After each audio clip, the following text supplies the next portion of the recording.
আত-তামাইমা শিরক, গলায় তাবিজ ঝুলানো শিরক। রাসূল সাল্লাল্লাহু আলাইহি সাল্লাম বলেন, মান তালাকা তামিমা ফাকাদ আশরাকা, কেউ যদি তাবিজ ঝুলায় তাহলে শিরক করলো, কেউ যদি তাবিজ ঝুলায় তাহলে শিরক করলো, কেউ যদি মাদুলি গলায়, কোমরে, বাহুতে ব্যবহার করে তাহলে মুশরিক। আল্লাহ রাসূল কঠোরভাবে বলেছেন। যদি হাতে, কোমরে, গলায় থাকে এখনই খুলতে হবে, 1 মিনিট সুযোগ নেই।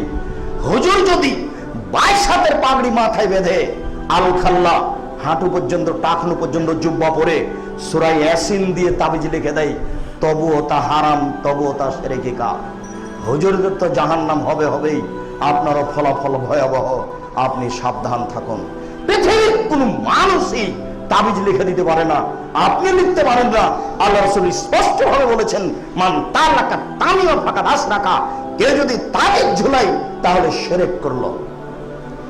মাদুলি একেবারে হারাম, টোটাল এই হারাম, এতে শিরক হয়।